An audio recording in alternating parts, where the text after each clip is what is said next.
Nah, ini teman-teman ya, di saya kebetulan ada demi taring. Demi taring ini sama pemiliknya tidak terawat. Pokoknya pas datang ke saya, demi taring ini kondisinya sangat gimana ya? Sangat kotor, sangat bulukan lah. Dilihatnya juga sama saya nggak enak, apalagi sama rekan-rekan ya. Pokoknya ini, aduh, kotor sekali ya. Demi taring ini kemarin itu selain kotor ada beberapa penyakit, ada beberapa kendala. Salah satunya penyakitnya ya, ini di bagian chamber aja dulu yang saya bahas. Posisi dalam keadaan terisi angin, di sini keluar angin ya, di lubang transfer itu keluar angin. Ada suara keluar angin. Terus kedua, di bagian trigger. Di bagian trigger ini saat dikokang itu tidak bisa dikokang. Kalau misalkan dikokang kayak gini nih ya, ini nggak nyantol ya, ini kedua. Terus di bagian ini nih, di bagian ini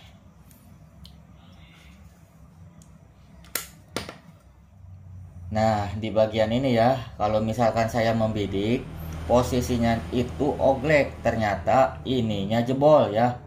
Baut yang dua ini jebol.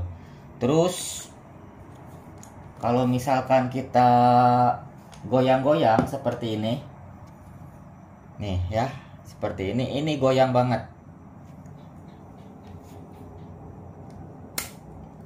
Terus pas dilipat itu nyantolnya tidak kuat. Kalau sekarang kuat ya, nih kayak gini, ini nggak lepas ya. Terus kalau misalkan kita goyang-goyang juga kayak gini ya, nih ini ikut narik ya, karena ini sudah mencengkram, tidak ada sedikit pun spasi atau goyang-goyang ya. Oke, untuk review demi taring ini kemungkinan di video selanjutnya ya. Nanti saya kasih triknya, cara perbaikan entah di palep yang bocor, terus posisi folding stock, terus posisi trigger ya. Oke, kita lanjut aja cara perakitan demit bengal NBL extra big.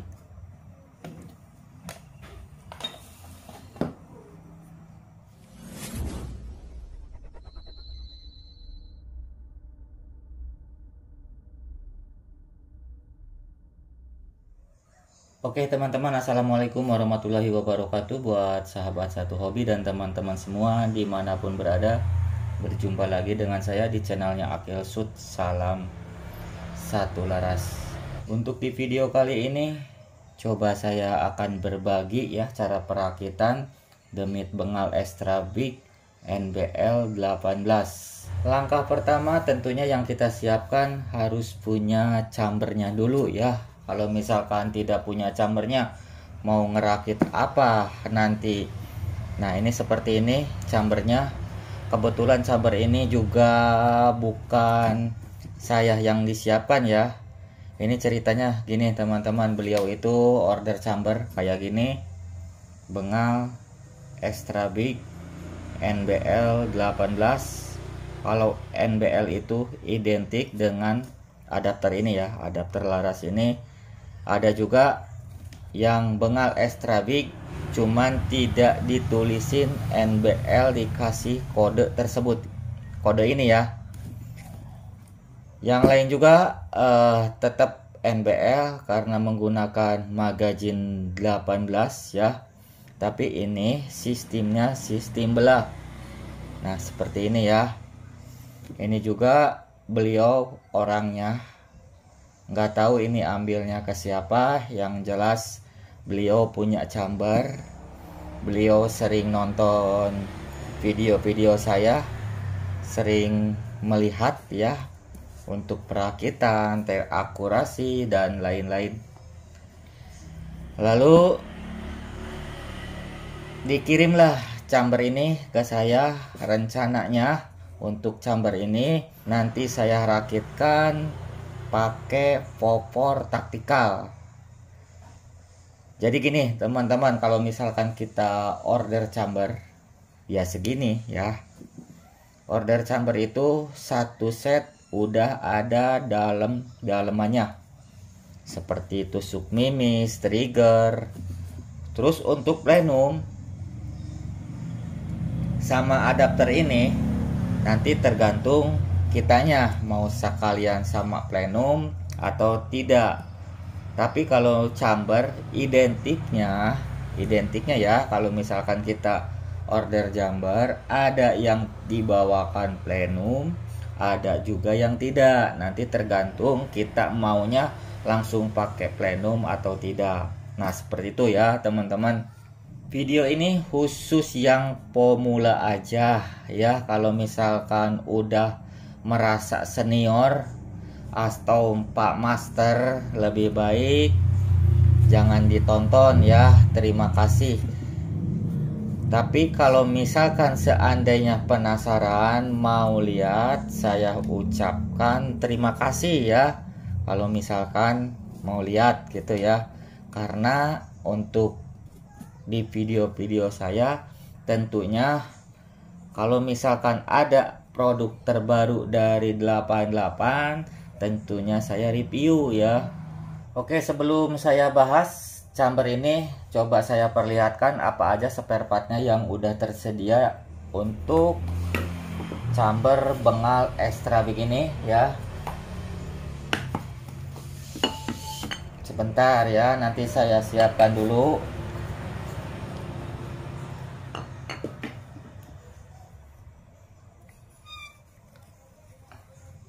Nah, seperti ini teman-teman.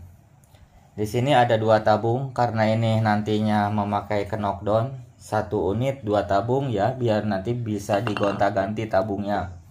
Terus di sini ada part taktikalnya udah saya sediakan dari mulai ini nih. Ada yang tahu ini apa?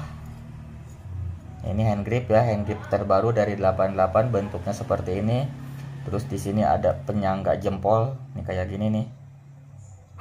Ini sambil kita pegang, ini jempol kita di sini. Nanti bisa disesuaikan jempolnya apa panjang atau pendek, nanti ini bisa dirubah-rubah nih. Di sini ada bautnya ya. Kurang tinggi nanti ditinggiin, kurang rendah nanti direndahin ya posisinya ya. Nih seperti ini ya. Ini ibaratkan kita kalau misalkan nyanggong jempolnya di sini, tentunya yang narik trigger ini ya. Nih, yang narik trigger tangan telunjuk ini. Bukan yang tengah ya. Yang tengah mah bukan narik trigger nanti. Yang ini ya, yang telunjuk ya, jangan salah. Terus di sini ada list. Nggak saya buka ya, karena untuk list ini ada baut yang tersimpan di sini. Nanti kalau misalkan saya buka belum dipasang malah acak-acakan nanti ya. Di sini ada list kanan kiri, ada bautnya juga. Terus di sini ada reel Vicat ini untuk tripod, untuk bipod. Dan di sini ada part taktikal popor belakang beserta folding stock. Jadi kalau misalkan beli part taktikal, ini part taktikalnya aja kurang lebih 3 juta teman-teman ya. Nih segini 3 juta itu. Kalau ini mah enggak, ini mah saya barusan ngetes regulator ke knockdown. Nah ini ada hand grip, ada apa ini, reel ya, reel Vicat ini, ada list kanan kiri. Di sini ada popor bersama folding stock udah terpasang ya. Kalau ini nih kayak gini. Apakah untuk kalau misalkan mau ambil ininya aja bisa, tapi rata-rata kebanyakan itu full set. Tapi untuk popor belakangnya aja bisa, dengan syarat ya siap resiko nanti dimodifnya seperti apa. Jangan sampai kita order ya ke saya, ibaratkan ya ambil gitu ya, minta diambilkan, terus kok ini nggak bisa, ya itu mah resiko ya. Ini mah karena emang ini khusus bengal extra big. Jangan sampai order di sini nggak bisa, nanti ya ngomel-ngomel gitu. Jangan seperti itu ya. Kemarin juga ada yang seperti itu, nggak saya bilang tapinya ya. Ibaratkan gini, saya beli spare part motor nih ya, karena berhubung kom setirnya oglek ya, saya beli nih kom setir ke toko ya, belanja gitu.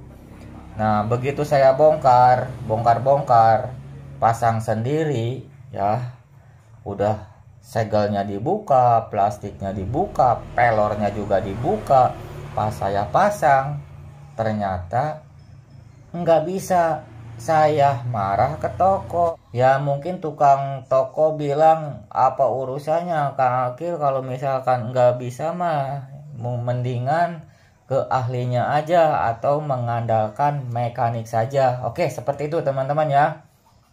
Oke, kita lanjut ke cara perakitan aja ya. Kalau misalkan udah terbooking chamber, kita udah punya chamber, ini anggap aja saya sendiri mau rakit nih ya. Ini versi saya aja, untuk saya pribadi. Mudah-mudahan rekan-rekan semua ya, khususnya yang pemula mau belajar-belajar ya, daripada kita mengandalkan ke tukang setting. Karena tukang setting itu kan rata-rata itu mahal. Kenapa mahal? Emangnya kalau setting itu butuh istilahnya ngecek, riset kayak gitu. Terus udah ngorbanin angin, udah ngorbanin mimis juga, entah itu setengah kaleng atau sekaleng gitu ya. Dan emangnya kalau misalkan kita setting-setting unit ya, sepengetahuan saya kan kerja di mekanik ya, entah itu di Yamaha. Yang paling lama di Yamaha saya itu kerja 15 tahun jadi mekanik ya. Terus di Honda mungkin ada 2-3 tahunan, di Suzuki juga pernah tapi nggak lama. Kalau misalkan saya sendiri servis besar itu gini teman-teman ya. Servis besar itu kemungkinan motornya kendalanya satu, olinya itu selalu berkurang kalau misalkan kita ganti sebulan sekali. Kadang-kadang kebanyakan orang itu tidak menghitung kilometer, hitungnya bulan. Mau dipakai seharian pun ya tetap aja bulan. Itu yang menurut saya nggak benar ya. Gitu contohnya, saya servis besar, ibaratkan kendalanya olinya cepat habis karena terbuang dari knalpot itu keluar asap, salah satunya itu ya. Kemungkinan besar kalau misalkan penyakitnya kayak gitu, itu satunya mungkin dicek. Ini namanya servis besar ya kalau di motor. Nanti perlu tahu juga servis besar itu seperti apa. Kalau misalkan servis ringan, oke, kita contohkan servis ringan aja ya, jangan servis besar. Nih kalau misalkan kita servis ringan. Servis ringan itu kalau saya pribadi harganya itu 25.000 dengan syarat partnya tidak ada yang diganti. Contohnya ibaratkan motor Mio karburator atau Honda Beat karburator. Itu nanti kalau misalkan servis ringan ada beberapa item, kalau nggak salah 15 atau 17 item ya. Ya kebanyakan 15 item lah. Salah satunya tentunya yang diservis itu karburator. Salah satunya yang memakai karburator. Kalau sekarang mah injection ya. Terus kalau misalkan udah karburator udah dicek, nanti lari ke klep, terus pengecekan busi. Kalau misalkan layak cuman dibersihin, kalau jelek diganti. Terus ada kelistrikan, ngetes lampu-lampu, ngetes sen, terus lampu stop juga dicek juga, terus tekanan angin, ya pokoknya gitu. Nah itu namanya servis ringan ya. Itu harganya itu 25.000 dengan waktu sampai kalau di dealer itu 45 menit atau 1 jam ya, kurang lebih seperti itu. Kalau di bengkel umum mah bebas mau ibaratkan mau 3 jam 5 jam sambil ngerokok ya, itu mah sah-sah aja kalau misalkan kita bengkel sendiri ya. Nah beda dengan ini teman-teman. Kalau ini kita beli chamber, mempercayakan orang lain biaya settingnya yang saya perhatikan ya, terus laporan juga ke saya. Karena gini, saya juga dulu belum tahu ya, pas saya coba-coba rakit sesuai kemauan itu paling ambilnya dulu itu saya ambilnya itu kalau rakit 150, itu cuman biaya rakitnya aja, tapi nggak, waktu itu emang dasarnya nggak tahu. Ternyata rakit unit itu ya, saya dengar ada yang 1 juta, apalagi yang unit kompetisi ya, itu beda lagi. Unit kompetisi ya beda lagi, pokoknya mahal sekali teman-teman ya. Yang spek hunting aja itu jasa servisnya ada yang 1 juta. Terus apa yang dirakit? Nah ini untuk gambaran aja, untuk pemula kita jangan berpikir jauh dulu, jadi supaya tahu untuk perakitan ya seperti ini ya. Ini standarnya aja dulu ya, jangan istilahnya langsung upgrade, karena untuk setting itu nggak ada settingan planet ya, nggak ada settingan luar angkasa, nggak ada ya. Settingan ya seperti ini aja, kayak gitu-gitu aja. Oke, kita lanjut ya. Langkah pertama untuk perakitan, ini ibaratkan ini kita udah ada chambernya, ini balik lagi ya, tapi nggak apa-apa teman-teman, ini biar tahu aja, khusus pemula. Nanti biar istilahnya kita bisa, jangan mengandalkan tukang setting, tukang servis ya. Lebih baik belajar aja ya. Soalnya orang lain juga bisa itu karena dari kesalahan, bisa itu karena dari belajar. Kalau misalkan kita nggak mencoba, kapan bisanya? Orang lain udah bisa bikin pesawat tempur, udah bisa bikin rudal, kita cuman rakit kayak gini aja nggak bisa. Nah seperti itu ya rekan-rekan. Satu yang kita perhatikan, kalau misalkan udah ada chambernya, nanti mungkin order chamber itu udah ada kepikiran mau dibikin taktikal kah, mau dibikin popor, nanti itu terserah ya. Ini untuk yang udah terbooking chamber aja. Berhubung chamber Bengal NBL ini udah ada pleno, mungkin nanti ada tambahan di sini regulator. Kalau misalkan ada yang mau pakai regulator, kalau misalkan tidak pakai regulator ya bisa nanti order terpisah Mickey Mouse-nya atau beli yang lain. Karena di online shop itu kan banyak ya pengrajin. Nah ini udah berhubung, ini udah ada plenumnya, nanti saya pasangkan regulator. Kita buka dulu plenumnya ya. Pokoknya kalau misalkan kita mau rakit, semua chamber harap dicek ya, harap dicek lagi. Tapi ini sebenarnya chamber ini dari markas ini udah hasil QC. Kalau misalkan nggak dibongkar lagi ya nggak apa-apa, ini udah hasil QC. Walaupun ini nggak dirakit, tetap dari markas itu ini dites kebocoran ya. Ini tuh dicelupin ya ke ember, sambil diisi angin dicelupin ke ember, nggak ada bocor, dibersihin lagi, dibongkar lagi, dibersihin lagi, dielap-elap lagi, dibungkus. Nah seperti itu ya. Terus versi saya, kalau misalkan udah terbongkar, ini plenum salah satu item ya. Terus di saya, kalau saya pribadi, ini extensionnya dibuka juga.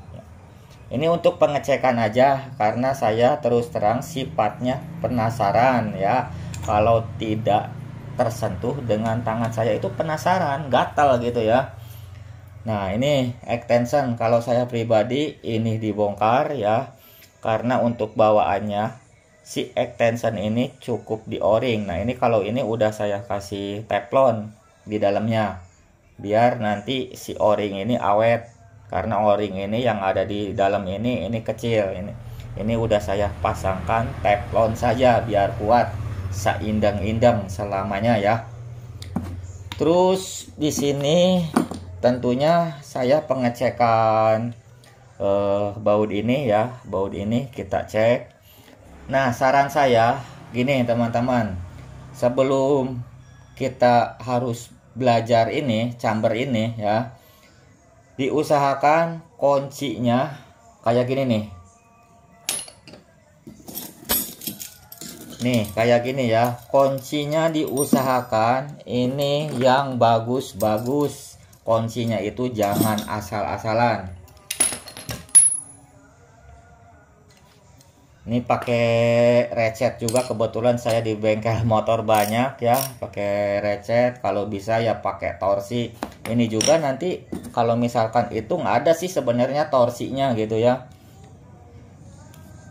Nah seperti ini ya. Kok sekali lagi kuncinya disiapkan, jangan yang ambil biasa-biasa, yang murah, apalagi kita belinya di pasar malam ibaratkan ya, di emperan biasanya kan identik kalau di pasar malam itu kuncinya itu satu set kunci L ada yang 15.000, itu kunci L apa ya, sekali pakai juga udah pester alias dol, apalagi untuk yang pemula. Oke lanjut ke chamber ini ya. Udah saya cek sih sebenarnya, tapi nggak apa-apa, nanti saya bongkar dulu. Yang ininya kebetulan emang belum ya. Nah ini dibongkar, nggak dibongkar juga. Kalau misalkan nggak dibongkar ya, kalau saya tentunya dibongkar, semuanya tentunya dibongkar ya kalau saya pribadi. Tapi kalau misalkan nggak dibongkar juga ya nggak apa-apa, karena emang dari markasnya itu semuanya udah dicek. Tapi alangkah bagusnya menurut saya dibongkar ya. Nah, ibaratkan kayak gini ya, dibongkar kayak gini nih. Di sini kan kebetulan ini bengal ini tidak memakai plenum, plenumnya tidak dipasangkan karena mungkin nggak suka. Ini cukup ini aja, tapi kalau misalkan ini mau dipasangin plenum, ini juga nanti bisa susulan ya, karena untuk perakitan ini udah apa ya, udah saya rakitkan pakai knockdown. Kalau seandainya tabung dibuka itu tidak ada angin keluar ya. Terus di sini untuk fairnya, fair palapnya kalau bawaan ini seperti ini, custom ya, seperti ini. Terus di sini kalau ini menurut saya, tapi kalau misalkan mau dibongkar juga yang tadi saya bilang nggak apa-apa, kalau mau dibongkar dibongkar aja tentunya ya. Kenapa dibongkar? Jadi gini teman-teman, ibaratkan ini kayak gini nih, ibaratkan ini udah dibongkar, terus si o-ring ini ya ada sedikit dilumasi-lumasi biar awet ya. Kalau misalkan udah o-ring ini terlumasi, ini dilumasi ya, ibaratkan kayak gini nih, o-ring ini kita lumasi, ini pelumas ya, cerot. Nanti kalau misalkan mau pakai minyak sayur atau khusus o-ring ya nggak apa-apa, asalkan jangan pakai minyak rem ya. Pakai oli juga nggak apa-apa, tapi sedikit aja kalau pakai oli. Tapi menurut saya pribadi ya lebih baik pakai minyak kelapa atau pakai minyak sayur goreng. Tapi minyak sayurnya jangan yang bekas goreng ikan asin ya, malah nanti digerumut sirum, semut gitu ya, ke tangannya juga nanti bau. Nah kalau misalkan udah dilumasi kayak gini nih, pasang o-ring bentuknya seperti ini, awalnya juga bulat, terus langsung kita tutup. Nah di sini kan ada baut-baut ini nih baut-baut ini nanti ini dilumasi juga satu persatu. Kalau ada letakkan aja piring ya. Terus di sini agak diguyur-guyur lah sedikit, tapi jangan terlalu banyak. Terus nanti kita dipasangin nih, ibaratkan pasangin seperti ini ya. Kenapa bautnya harus kita lumasi sedikit-sedikit? Supaya nanti kalau misalkan kita bongkar-bongkar itu dalam keadaan waktu buka itu nanti bongkarnya itu sangat gampang. Nah seperti itu ya teman-teman. Nah ini ada sisa baut, nanti saya pasang-pasangin. Terus kedua, kalau misalkan pakai NBL ya ini cukup dikencengin, kalau mau dibuka ya dibuka, dilumasi ya. Terus di sini ada tusuk mimis. Ini versi saya aja, dicek juga baut-bautnya seperti ini ya. Biar nanti pas kita udah beres teh dibawa ke hutan atau ke kebun. Ya ini teh dalam keadaan kondisi normal. Nah seperti itu ya. Kalau saya seperti ini teman-teman ya. Jadi spare part itu dibuka satu persatu. Nih. Dari mulai fair valve, fair hammer. Terus cara rakitnya Bang Akil gimana? Ya cara rakitnya ya kayak gini ya. Bongkar dulu, dicek. Nanti ininya khusus yang pemula ini dipisah-pisahin biar nanti si baut-bautnya itu tidak salah rumah ya, tidak pahili gitu. Tidak salah rumah, yang ini dipasangnya di sini, ibaratkan yang ini dipasangnya, terus yang ini dipasangnya di sini. Nah seperti itu ya. Kalau misalkan setiap dibuka bautnya itu harus diingetin, jangan sampai salah apalagi ketinggalan ya. Nah udah gini ya, ibaratkan udah gini nih, udah selesai rakit. Karena kenapa saya bikin video seperti ini, terus terang aja saya kasihan sama yang tinggalnya di daerah pelosok. Tapi maaf aja, yang namanya biasa entah itu pelosok ya mungkin jauh dari tukang servis ya. Kalau misalkan kita servis unit biasanya kan kalau bocap itu rata-rata, kalau di sini ya, kalau jasa servisnya itu ya 50.000 kayak gitu ya. Tapi beda, mungkin ya beda daerah ya, beda lokasi, jasa servisnya ya beda-beda gitu. Ya paling mahal ya kalau jasa servisnya aja spare part nggak ada diganti ya kurang lebih ya 100 lah. Kalau misalkan untuk bocap mah rata-rata seperti itu. Dulu juga ya saya seperti itu, nggak bisa. Karena ini penasaran, masa saya di mekanik turun mesin 5 jam atau 6 jam. Turun mesin itu kan rupa-rupa ya, ada servis besar, ada servis ringan, ada juga overhaul. Kalau overhaul mah sampai ke setang seher atau gigi rasio dan sebagainya, itu namanya overhaul.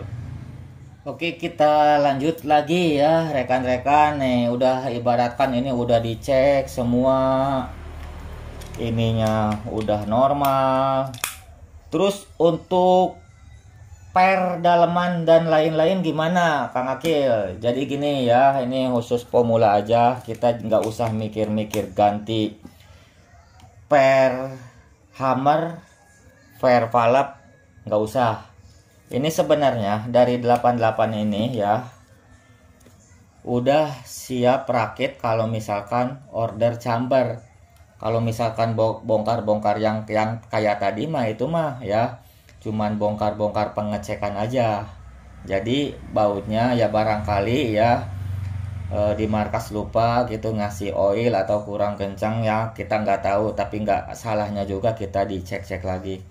Ya itu dia, kalau misalkan udah kita cek-cek nggak usah mikirin per hammer, per valve dulu ya. Kita standaran aja, kita nikmati yang udah ada. Ya sebenarnya yang upgrade itu sebenarnya chamber yang tidak support alias chamber biasa-biasa. Pengerjaannya bukan CNC, ibaratkan ya kayak gitu, terus ruang tampungnya anginnya kecil, itu yang mesti di-upgrade. Kalau dari 88 apa yang di-upgrade? Sebenarnya nggak ada yang di-upgrade. Ya paling di-upgrade ya paling itu antara per palep, per hammer, harus disesuaikan. Tapi kalau misalkan standar mah ya nggak usah disesuaikan lagi. Kalau misalkan emang ganti per, itu harus disesuaikan lagi. Kemungkinan tidak cocok apa yang udah terpasang di bagian per ini atau di bagian per palep ini. Kalau ini emang dari markasnya udah tersedia ada per hammer, per palep ya. Ini sebenarnya memudahkan. Ini nggak ada yang harus ibaratkan di setting, di upgrade signifikan. Ya kalau misalkan rakit khusus untuk produk 88, tapi kalau misalkan produk lain mah saya mah nggak tahu dan saya nggak mau perlu tahu juga ya. Ini mah khusus yang 88 biar nanti nggak dikerjain sama tukang servis ya, ibaratkan ya lebih baik kita belajar. Nah ini dicek. Nah ibaratkan terutama di daerah sini ya, ini udah dicek, ini dikencengin, ibaratkan nih kayak gini dikencengin. Mau pakai kunci yang nggak apa-apa, cuman pakai perasaan, ibaratkan gini ya. Nah seperti ini teman-teman, ini udah dipasang ya, ibaratkan ada pernya, ada pentil palepnya, ada o-ring kecil di dinding ini ya, di dinding palep.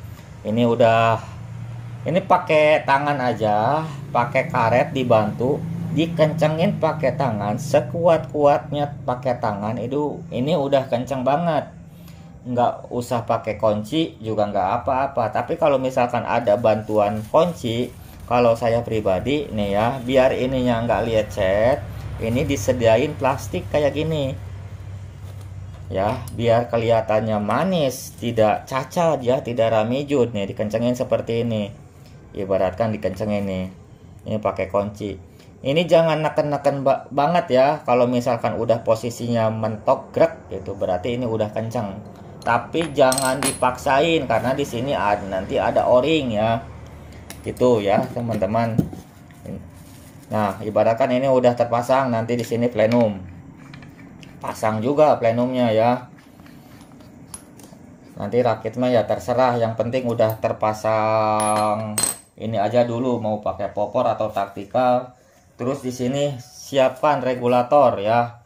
Ini juga nanti setiap item, setiap spare part yang berbau dengan drat atau baut, menurut saya pribadi harap dilumasi. Nah seperti ini, dilumasinya jangan diguyurin, ibaratkan pakai tangan dilumasi segini ya. Nah, lalu pasang regulator ya, pasang regulator kayak gini, ibaratkan nih kayak gini nih, nanti disesuaikan. Kalau misalkan posisi yang kayak gini ini nggak tepat ya, mungkin harus dibubut lagi sedikit ya. Ngoper dari sini juga bisa, tapi kalau misalkan kebanyakan dratnya ngopernya nggak baik juga. Kalau lebih baik ya dibubut. Tapi kalau misalkan posisinya kayak gini, spasinya sedikit, nanti cuman diaturin baut ininya aja. Nah ibaratkan ini udah terpasang ya. Terus di sini ada tabung ibaratkan ya. Nanti siapin tabungnya dulu. Nah ini ada tabung. Kebetulan ini ada yang 300 cc ya ini. Tapi OD-nya ini OD 60. Pasang tabung aja. Masang tabungnya juga sama, sekuat-kuatnya pakai tangan. Tapi yang tadi saya bilang dilumasi dulu. Ya nanti sewaktu-waktu itu mempermudah pekerjaan kita di saat nanti membuka atau di saat sekarang lagi pasang-pasang, supaya tidak seret kayak perawan ya. Nih kayak gini, set. Nih kayak gini. Nah kalau misalkan ini udah dicek semua, dicek ini udah tepat, udah dilumasi, nanti dipasang tabung aja seperti ini. Kalau misalkan ada scuba ya pakai scuba, kalau misalkan enggak ada scuba pakai kompresor PCP atau pompa manual Ya itu mah nanti tergantung kita adanya dulu Kak. Tentunya kalau misalkan pakai pompa manual tentunya waduh olahraga ya, tapi nggak apa-apa. Namanya juga belajar, jangan istilahnya kalau misalkan kita rakit itu jangan sampai ada beban. Relax aja, enjoy saja teman-teman ya, jangan ada beban. Nah ini sedikit-sedikit kan ada gambaran dari saya, mudah-mudahan ini istilahnya ada gambaran lah pokoknya ya, istilahnya oh ini harus kayak gini, oh ini harus kayak gini. Kalau yang lain-lain mah nantinya ngikutin. Jadi saya ngasih dasarnya aja dulu. Yaitu dia udah saya bilang sebenarnya produk dari 88 itu tidak ada yang harus di-upgrade signifikan ya. Standarnya aja udah cukup. Gitu aja dulu ya, jangan punya pikiran wah ini pernya harus gini, pernya harus gini. Jangan sampai ke sana dulu ya. Biasanya kalau berburu mah teman-teman ya jangan banyak teori, kalau berburu ya berburu aja.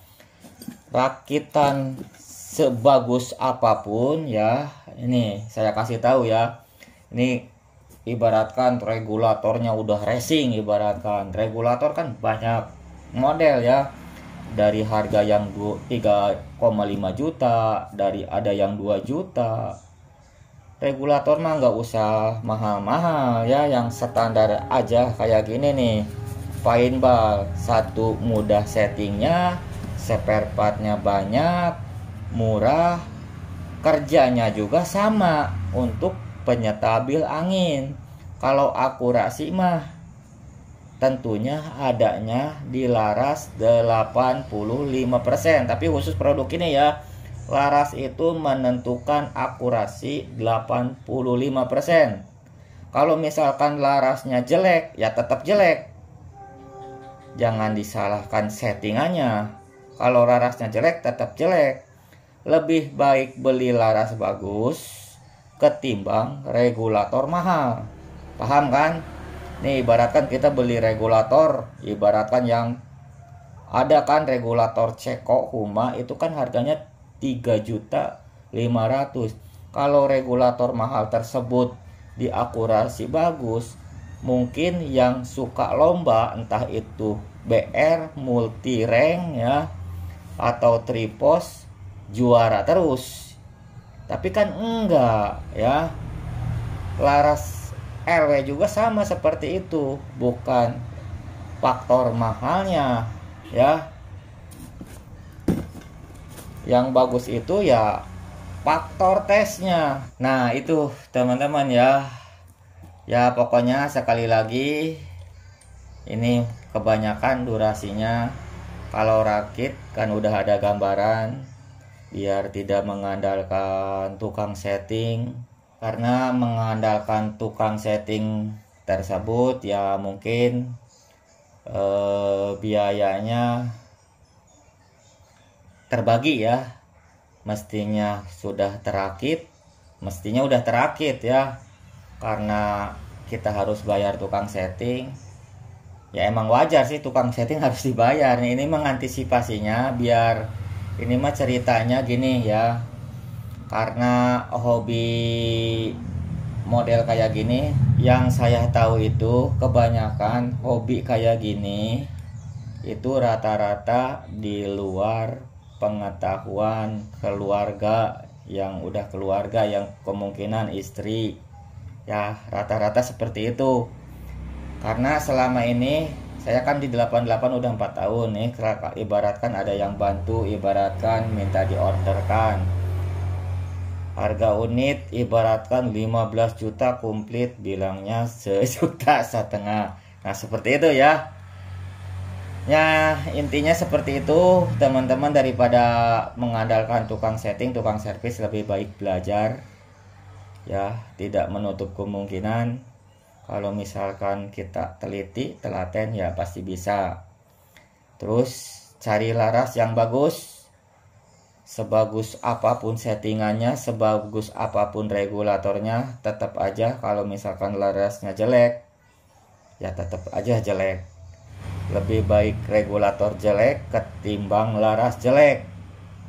Ya, regulator murah, regulator standar tapi larasnya bagus, ya akurasinya dapat. Daripada larasnya jelek, regulator bagus, regulator mahal impor, ya tetap akurasi enggak bagus, tetap aja jelek. Nah seperti itu teman-teman ya. Videonya mungkin saya enggak detail-detail banget, tapi setidaknya saya buat video ini ada gambaran sedikit-sedikit apa yang saya ucapkan, apa yang saya utarakan. Videonya saya akhiri, mudah-mudahan di antara teman-teman paham dengan yang saya bahas. Mungkin nanti di video selanjutnya secara bertahap nanti saya sampaikan lagi ya. Dan video ini saya akhiri sampai di sini. Assalamualaikum warahmatullahi wabarakatuh.